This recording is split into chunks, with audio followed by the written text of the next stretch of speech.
the same way. In other words, make a big mistake in choosing.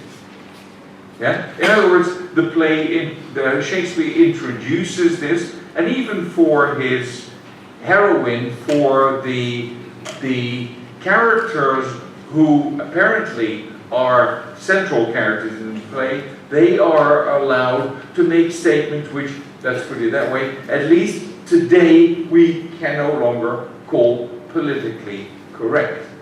So Shakespeare may have an expanding reputation from unilateral to bilateral to multilateral to transnational, national, but at the same time we should be very much on our guard that there are other ways of looking at Shakespeare that we still haven't looked at enough, and that it may not always be what other people are saying. I think one has to be very critical of Shakespeare, and that is what's worth your while. This is where I would like to end it, and by all means, let's continue the conversation about how maybe we ought to fill in a Shakespeare outside in. And there is already a question I can tell from the corner of my eye, which will kickstart this rather nicely, but I would like to leave it at this, and thank you for your patience in this weltering heat. Thank you.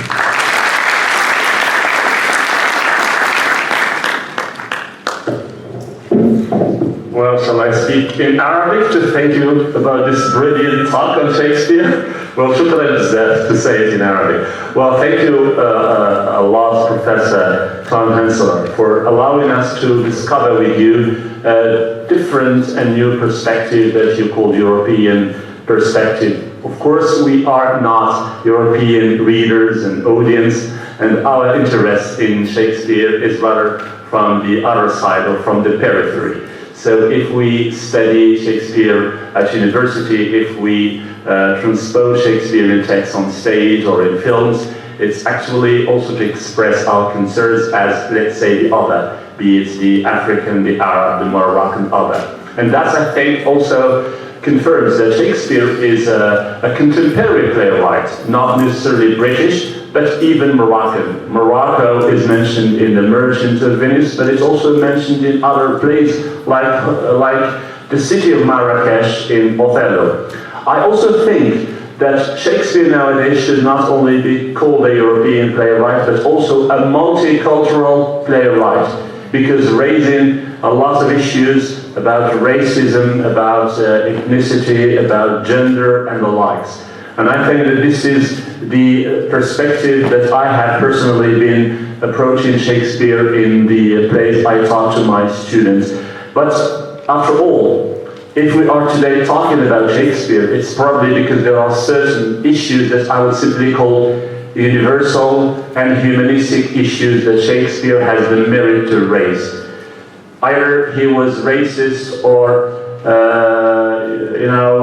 pro-colonialism. This is a debatable issue, but I think his plays really succeed to unite people, like today, encourage others to come from other countries and meet with the other, but at the end of the day, to raise discussions about ourselves as human beings. This is, I think, the great message that Shakespeare has succeeded to disperse all along these 400 years after his death. Now I give the floor to students who would like to come over here and just express their thoughts or ask questions, because as Professor Tom Hoenselaars said, he is really interested in knowing from you more about this Shakespeare outside in or inside out. So please, you are invited to come over here and share your thoughts with the audience.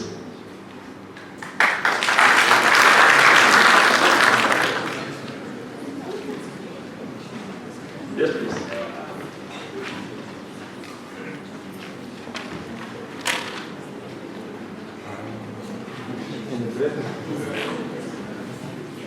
Hello. Good afternoon, everyone. Thank you so much. I would like first to thank our professor, Mr. Rashid, for this opportunity.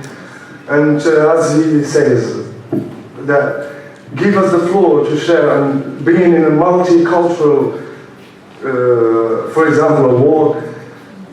Personally, I'm sorry, this is the first time I'm a bit shaking. Okay. The first thing, after the courses we had with Mr. and Rashid in this semester and about Shakespeare and Shakespeare's perspectives, he chose for us Macbeth, which I personally experienced. Thank you. Experienced like while reading Shakespeare and while watching like movies or plays by Shakespeare.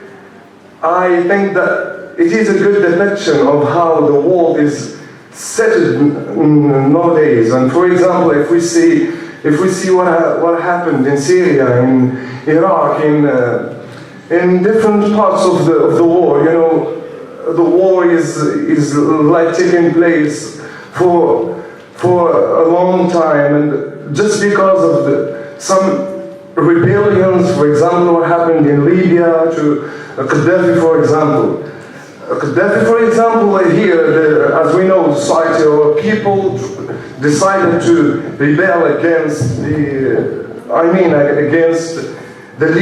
leader.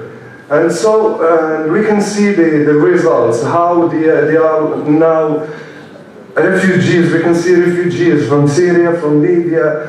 And this is also, to conclude, I'm sorry to take too much time, like a good thing for us as Moroccan, and you know, the state where we, after this, the Arabic Spring and all the facts that might distinguish or divide it between like people, Moroccan people. I mean that Shakespeare is depicting, give us the floor, give us an idea about how to like deal with certain problems and try to work together and get into a state, not only thinking of the reveal or thinking of like changing the government or thinking of like those ideas that, for example, might divide between like Moroccan people. And thank you so much. Yes, thank you for those very, very valid comments. I do think you had a very important point to make, and I do think that is how Shakespeare may or does in many cases also work, and if I understand you correctly, how in a world that is so torn by political division and by war, a phenomenon like Shakespeare enables us in, let's say, a secular way, although our honoring of Shakespeare turns him into a bit of a god, but it's still a secular way in which we may analyze or look at precisely the world and as a means of understanding the world. And I do think that's, for many people, and maybe for myself too, one of the attractions of Shakespeare. That he becomes the glasses through which you may wish to look at very complex situations. I am totally in agreement with you. I do also see the limits of that reading. I remember about a year ago that one of my favorite colleagues in the United States, Stephen Greenblatt, wrote a number of articles in the New York Times using Shakespeare in troubled times, the way you are saying, using culture, using literary culture amidst great economic and political upheavals, trying to show, using Richard III, how sane people in a sane, normal society may be led to choose to elect as their rulers a sociopath. And he wrote that article a number of times, and as the elections have shown, he hasn't had the effect that I think he probably desired. But I think you're absolutely right that Shakespeare is that that place, that last stronghold of, let's say, the values which we pretend or prefer to call universal, that keep us together. This is also one of the things that comes up at breakfast at our house every day when I need to continue my book, which is about Shakespeare in concentration camps. How, and this is your example, but then heightened to rather extreme, an extreme situation. How during World War II, and you find that Shakespeare is quoted, is performed behind barbed wire, and how those who survived said that knowing that Shakespeare existed, even with a copy of Shakespeare sewn into the pillow in the bedroom because it wasn't allowed, even that was enough to get through the day. Even to know there was Shakespeare was a way of being sure that the world, whatever that may be, still existed. So I see your point, and it is one of the most moving, but also one of the most vital aspects to Shakespeare's reputation in the world, certainly today more than ever.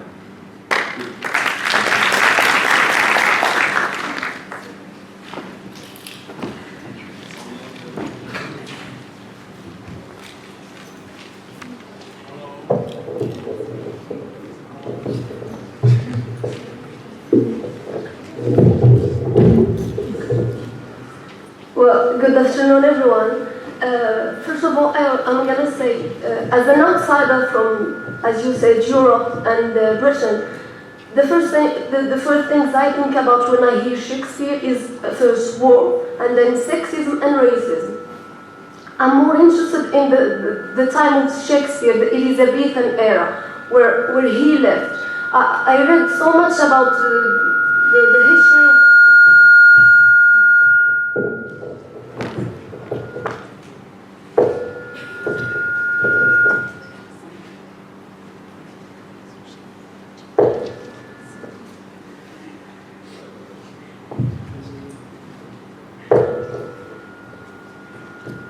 I've read so much about the Elizabethan era and the history of England and Scotland, especially with that of Queen Mary of Scotland and Elizabeth of England.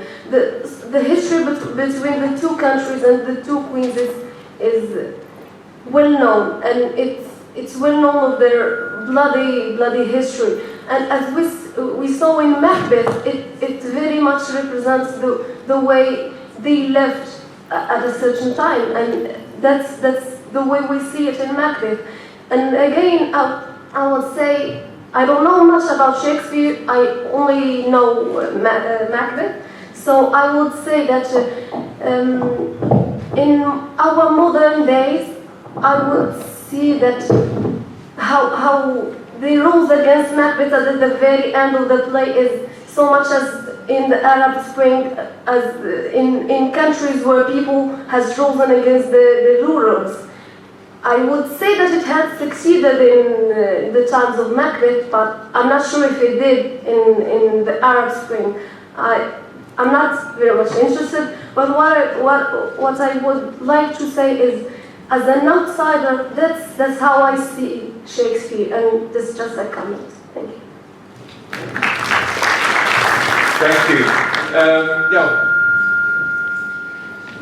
This is always a choice that one makes, and a balance that one tries to achieve, in the sense that one can do a historical reading of Shakespeare, or, as I've been pursuing this afternoon, an approach that looks at the afterlife, the way in which others take up Shakespeare, and they take it in any direction that they themselves like. I think you're quite right there. When you say that history in Shakespeare's time, let's say in Scotland with King James's mother in connection with Macbeth, was very much the way Shakespeare described. I do think also that when you read Macbeth, that he is trying to problematize that kind of behavior, that he doesn't say, that it's not, let's say, neutral reporting, but that he's trying to use the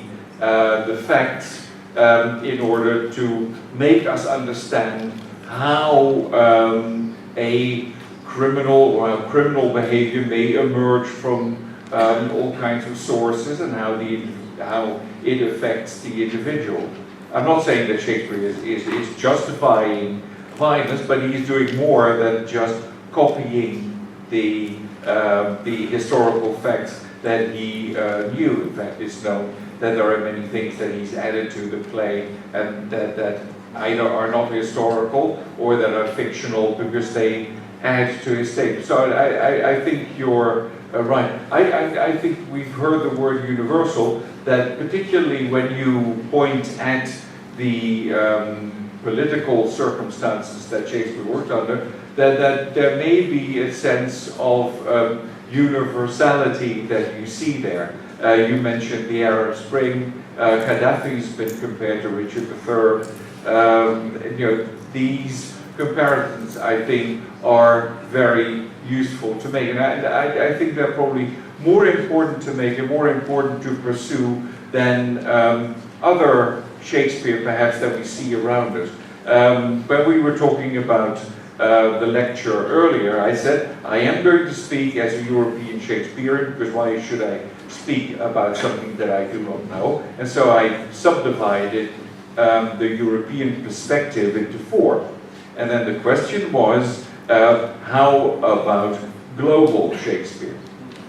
Yeah? And the idea is, I said to myself, no, I'm not going to speak about global Shakespeare, because that's something totally different. Some people think you have regional Shakespeare, English, you have national Shakespeare, French, you have continental Shakespeare, European, and then you have global, and it goes all over the world. And I prefer to adopt a very chaste, a very narrow definition for global, and that meets your view of events. I think global is a situation where the commercial precedes the cultural, where the idea of making money or where the idea of investing and having a return is more important than what you actually produce. In other words,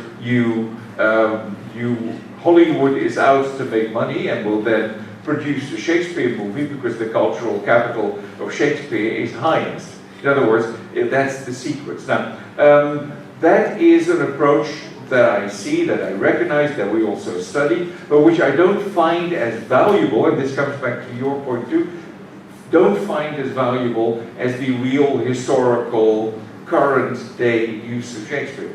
My favorite series of the past 6 months, my favorite series, and also my most awful series that I've seen, is House of Cards. Now, I'm not sure if you've seen it. It's on Canal Plus. It's on Canal Plus, and with us it's on Netflix, because it's one of these Netflix productions which is set in Washington and deals with a fictional president of the United, would-be a late president of the United States, and the second lady who wants to be the first lady. The interesting part of that is that 3/4 of it is based on Macbeth. It is the story of Macbeth translated into Washington history. Now, I call that global. That is for commercial networks, for people to subscribe to, and for the fast money, rather than the confrontation with direct political events that are taking place and that individuals want to reflect on. And I think that is where Shakespeare will ultimately continue to return, I think, and in those situations. So in other words, what you're saying about Elizabethan history, the history that Shakespeare had to work with, although there was censorship and he's not showing the back of his tongue, that certainly those political events, the contemporary political events, may well be more important for an appreciation of Shakespeare, as some of my examples should also have shown, than commercial interests that we may frown on.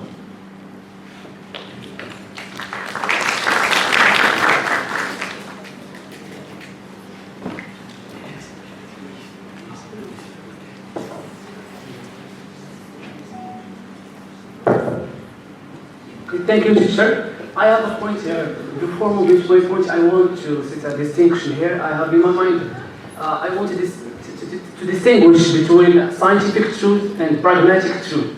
I see literature in the second part as a pragmatic truth or as a medical truth that help us to how we should behave in life. And I have seen Shakespeare. I see Shakespeare that he gives much in this direction. And my point is that it would be good if we see some psychoanalysis to all works of Shakespeare, because it will give us a lot. Oh, thank you. Okay, you're not making my life very easy. No, I think that there's a point to make about scientific truth and pragmatic truth. And to make a point about pragmatic truth, you say that what you would like is more of an analysis. Let's say you meant a scientific analysis when you said a Freudian reading or a psychoanalytical reading. No, I see the scientific truth is equal to pragmatic truth. Okay. So I see works of Shakespeare are important and should be dealt from psychoanalysis perspectives, because it will give us a lot. Philosophically speaking. Yes. Okay. Yeah, I do think that the psychoanalytic reading of Shakespeare is a valid one, although psychoanalysis has its drawbacks and has in fact also been applied to Shakespeare. In other words, not always satisfactorily. Hamlet has been read as a version of the Oedipal complex by Freud's pupil Ernest Jones, and there is, for those who are studying that play called Macbeth, there is a marvelous essay and very accessible essay on Macbeth by Freud. Yeah? In which he analyzes the play in a way that will not leave your memory for a long time. It suggests that when Shakespeare began the play, he was thinking about one character only at the center of the play, a character who also doubts at certain moments, who is also courageous at certain moments, and that at some point he decided that he was going to turn this into two characters, Macbeth and Lady Macbeth. And then Freud analyzes this further, and I don't have the exact details here, but it provides a marvelous, let's say, analysis of the play, where at the beginning of the play, Macbeth is the hesitant one, the doubtful one, whereas at the end of the play, he's the one who's determined and who will not be shot. At the beginning of the play, it is Macbeth who is hesitant and sees ghosts, and at the end of the play, it is Lady Macbeth who has her nightmares. Her determination dwindles and becomes his. It's a marvelous way, a psychoanalytical analysis he has to bring that together. But it's something to look at. It's not going to be in the exam, but you could wow your professor. Even if you don't know. Please.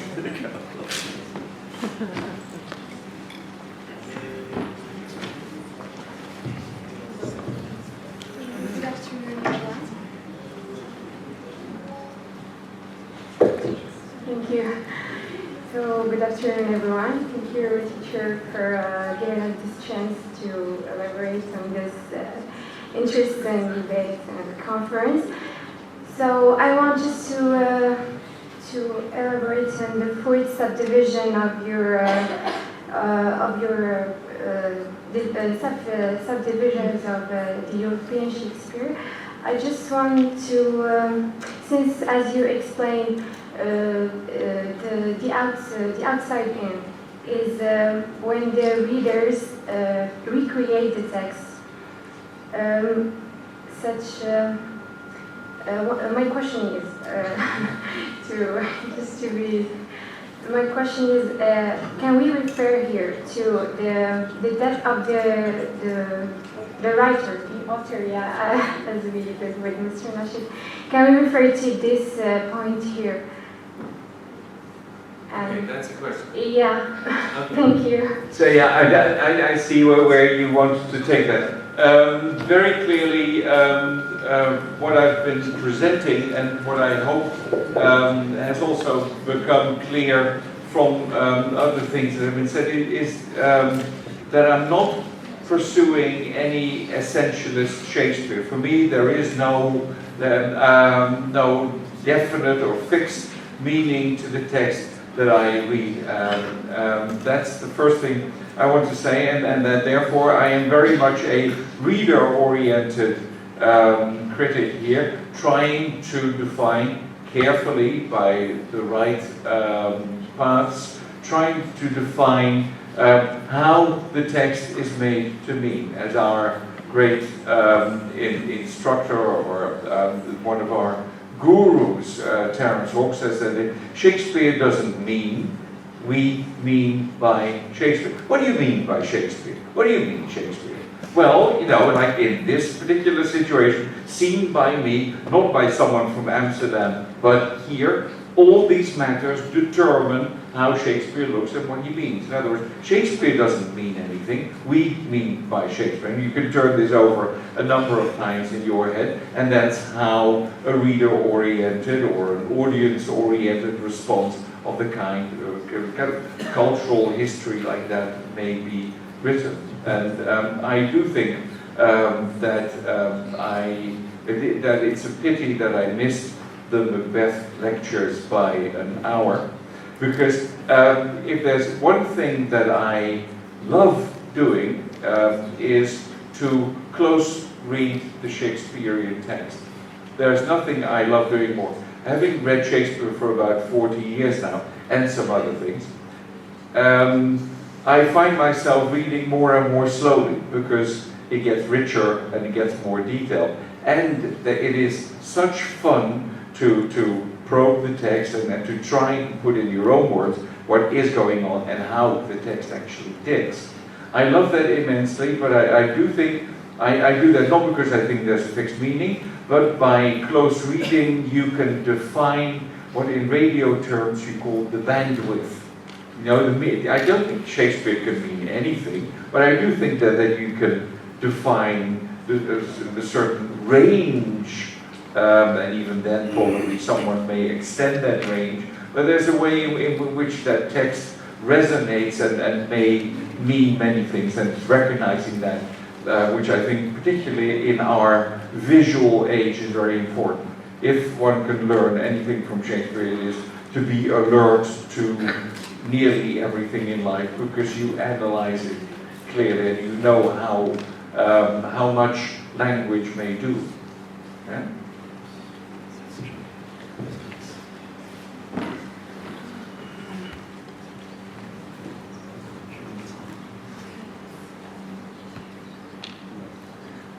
Your T-shirt suggests that this is an ominous moment for me, because it says "good girl turns bad." Now, let's have the bad first then.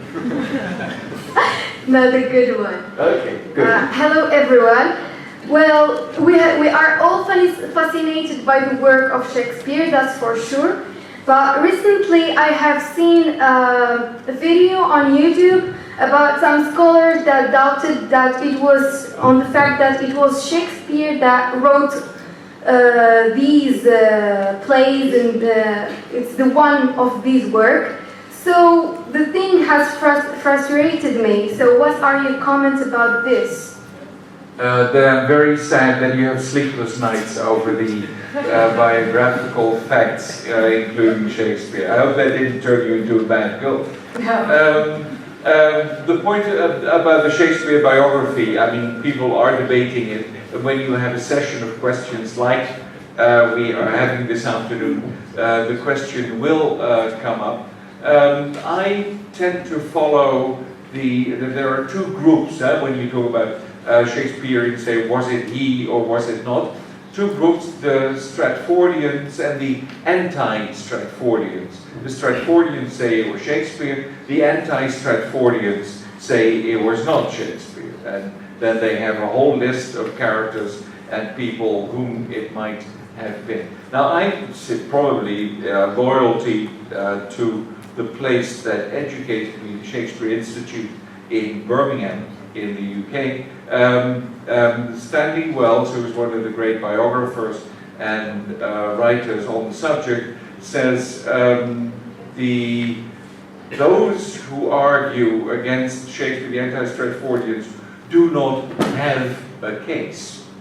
Yeah? The case that we're talking about is something that was first raised in the 19th century by a woman called Delia Bacon, who said that the work had been written by Shakespeare's contemporary Bacon, and they weren't even relatives.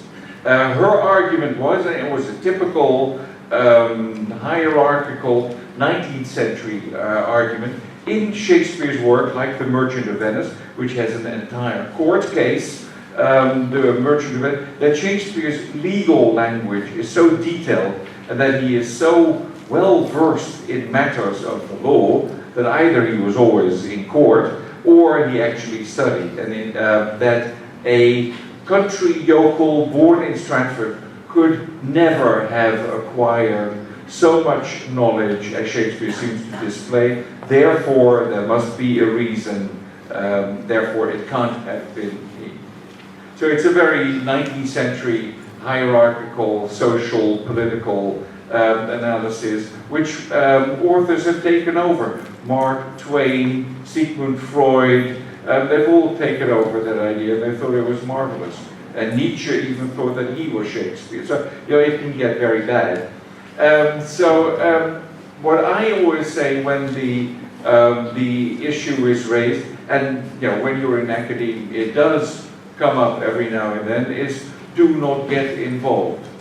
You're dealing with people who adopt an anti-academic approach, by which I mean to say is that they seem to be doing a great deal of research, but they have their conclusion before they start their research. Normally, when I do research, I end up in a different place from where I thought I was going, because the facts always force me to reconsider what I thought that was. They know what's at the end, should be at the end of the line, and they acquire everything willy-nilly that will prove. You're very quiet now all of a sudden. They will acquire everything towards that thesis that they want to make.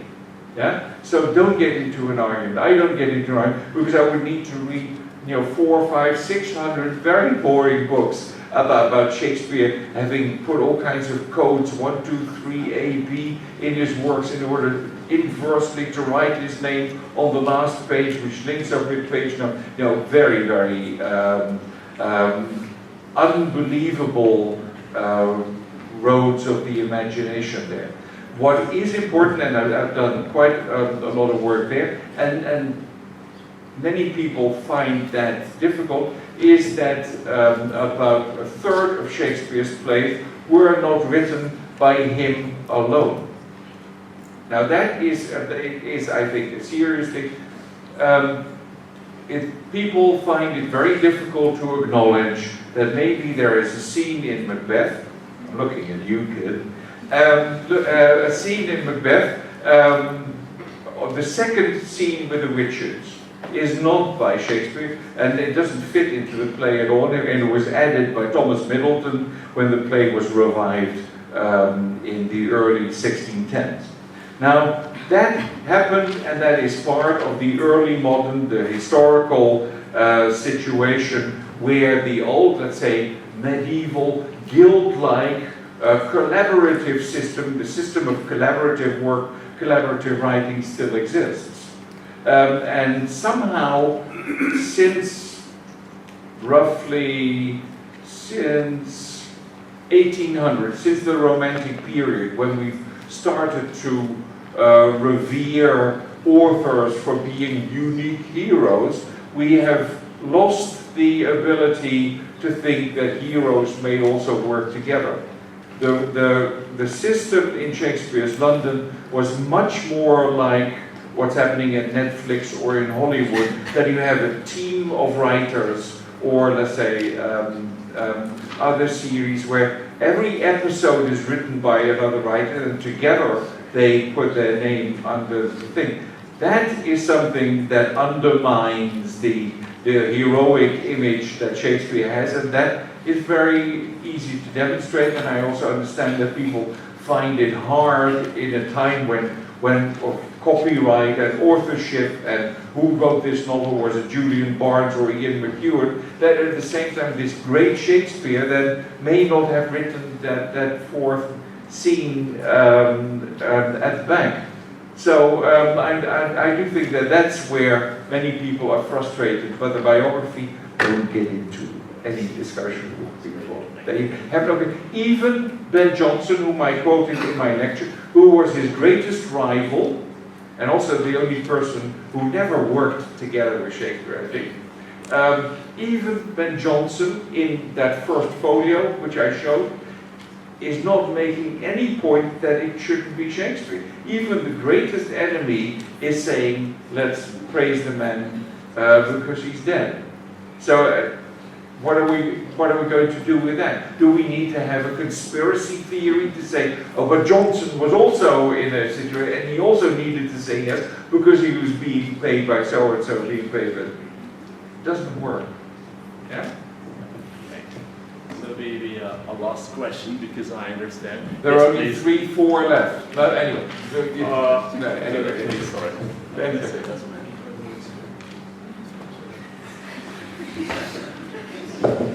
Thank you, sir. I would like to speak another play by Shakespeare is Othello, which we were learned by Mr. Nashid last year.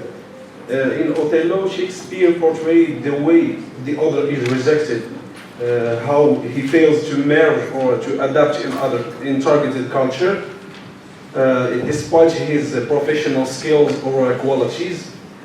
The problem is how we can celebrate the differences and how to accept the other the way he is. I think my question is how we can approach Shakespearean texts in a multicultural aspects. Thank you. Okay, thank you. How we can approach Shakespearean texts from a multicultural perspective or as multicultural texts. I think from the way you are presenting the question, I do think that one of the attractions of the Shakespearean text is that it does not, like many other plays or pieces of literature, come down with a definite opinion. That it will show certain forces at work, but will not choose between one or the other. That it always has an understanding of the pros and of the cons at the same time, and is never, let's say, judgmental, or it never tries to teach the audience a lesson. I think the plays are open, are supportive of a multicultural reading, and that is part of the way in which that because the plays have been written in that open fashion, that the audience or the reader is still, or every time, forced to make up his or her own mind. That's maybe what I find the most fascinating part about Shakespeare, that it invites or empowers the audience, invites it to take a stance and to argue a case rather than to say what is right and what is wrong. And that is very innovative during the period. I'm not sure how Shakespeare would fare these days. I have great problems with Othello, the play, and about it being multicultural. Certainly the way it may have been perceived would have been multicultural, but I find that there are certain moments in Othello where the play undermines that.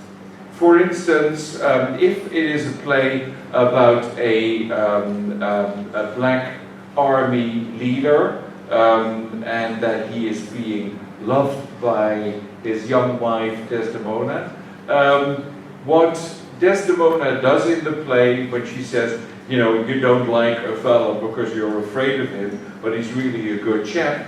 She says, you know, he may be black on the outside, but inside he is really, you know, horribly white. I have seen Othello's visage in his mind. Basically, what Desdemona is doing there is upholding a discourse of black and white, which is precisely to blame for non-multicultural discourse. So Shakespeare doesn't really deconstruct it and seems to find that enough, or he's actually criticizing, being critical of more of his characters. Yeah, that if we are not aware of the, let's say, racist tenor of the language that we speak, we will continue to make these mistakes, even if we seem holier than anyone else. So I think Shakespeare has that multicultural potential and leaves the door open. At the same time, we have to be very careful that at certain points that doesn't work. Yeah? But that's the thesis to write, because you've got your points in favor and always points that don't seem to match up. Right.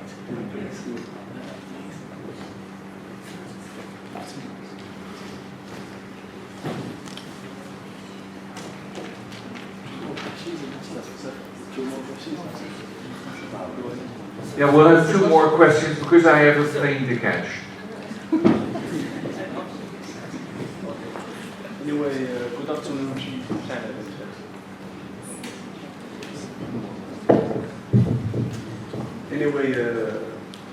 Good afternoon, everyone.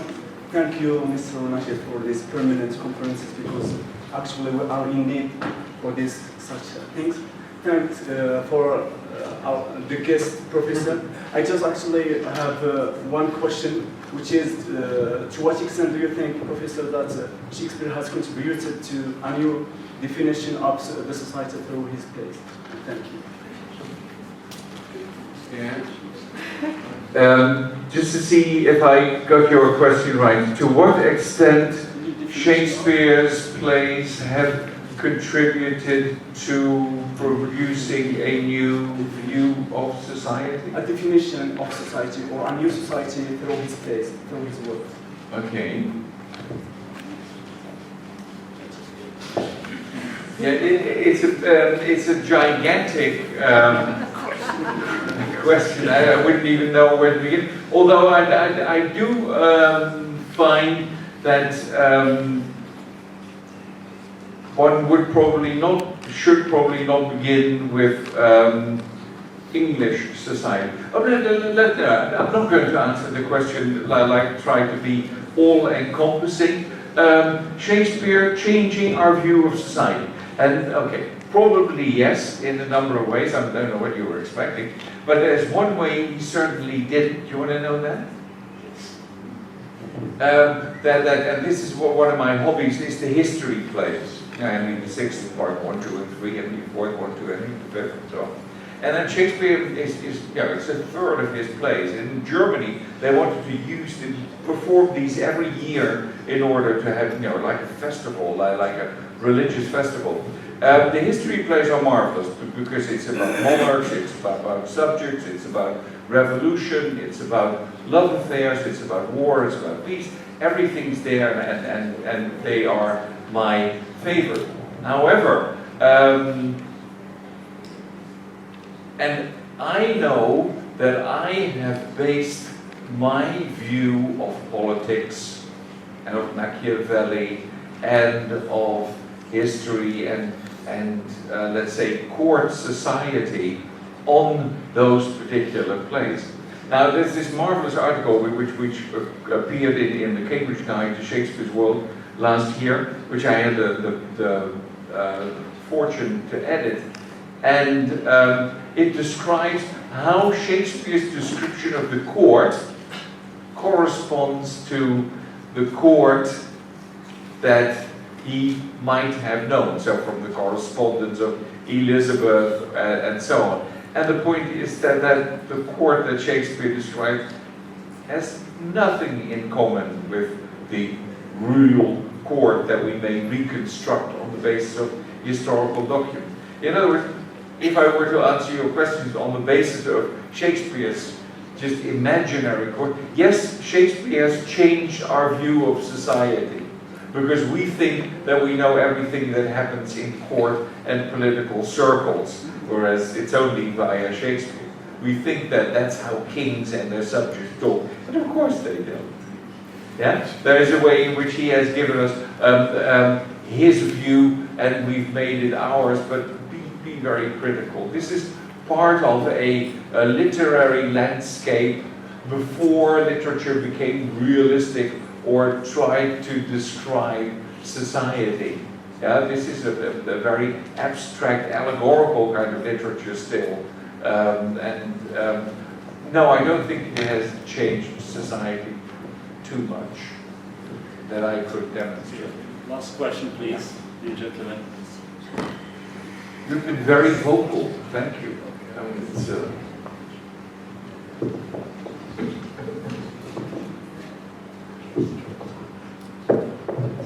Well, hello everyone. Finally, I'm here. So I've been waiting for my turn for like a long time. So finally I'm here. Hello. Correct me if I am wrong, but it's the only word that I know in Dutch, but Goedemiddag. Am I right or wrong? Does it mean good afternoon? Goedemiddag. Goedemiddag. Yeah. Goedemiddag allemaal. Als u wilt dat ik verder ga in het Nederlands, helemaal geen probleem. Alleen mijn vrouw begrijpt wat ik That's a shame. That's the only word that I thought I knew, but Dutch, it turned out that it's wrong. There's only one Dutch word in Shakespeare, so that's just about, as many Dutch words as Shakespeare. That's absolutely superb. Yeah. Okay. So. But that wasn't the question. Huh? That wasn't the question. No. I just want to say welcome here in Morocco. I want you please to give a round of applause to Professor.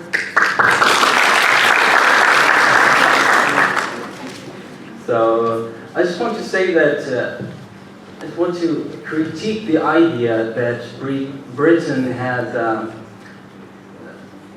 as you mentioned, it's like Britain has for a long time it's like occupied Shakespeare, like it's one of their property. It's like it's made him like a property. But we all know that Shakespeare's works are universal. So I don't like this idea. Just because a writer is British, so no one can critique or it's like we own him. It's like he's ours and not for the world. But this is wrong. literature is something that all people share.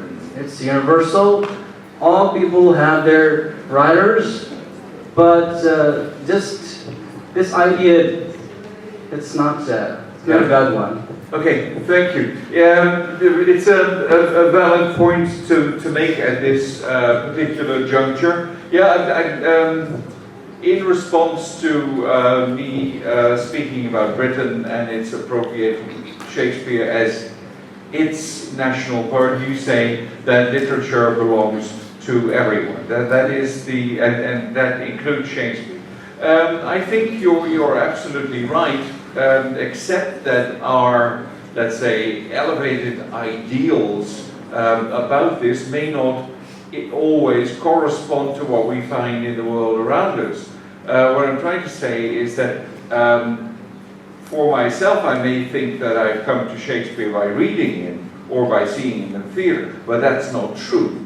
I think I was introduced to Shakespeare because the Brits thought that he was the best the English language had to offer. Then we had the Marshall Plan, and they bombarded Europe with English studies, of which I became a victim. In other words, it was all part of a conspiracy to bring the English language, which now of course dominates the scene, to Europe, with Shakespeare and the British Council bringing all these plays across. And you know what's happening in the Netherlands. We all speak English. It's not our first language, of course. We all speak English, and the British Council has disappeared because they've gone to Bulgaria, they've gone to Poland, they've gone to all these other areas where people just still have to learn English because that's part of their strategy, and Shakespeare is their instrument. So I'm not sure that I'm saying this wrong, and if the world sees this, they may cite me. But this is how I see it. I'm very happy that they bombarded us with the English language and confronted me with Shakespeare, but it's not an autonomous decision that I myself So took. you agree that Shakespeare is universal? I think I agree that Shakespeare is universal. I had to, because he wouldn't allow me to come. Okay. Okay. Thank you all so much for this marvelous afternoon. Please, Professor, go ahead. Thank you for this marvelous afternoon. I see that some of you have gone sunbathing. Those are the ones who are not here. But it's been a real pleasure to lecture and to have so many questions about the topic and the writer that means so much to us. So I do hope that we'll keep in contact, and who knows, we may meet again either here on or on the other side where we live. But I hope that distance will prove very, very small. Thank you so much. Well, on behalf of all the students and professors, I have to thank you and to say thank you very much for accepting our invitation, for sharing all these, moments with us. The only regret I have is that we can't keep you for longer. I wish I could keep you for maybe a week or 2 weeks just to listen. And of course, I think that it's the wishful thinking of students just to listen to you again and again.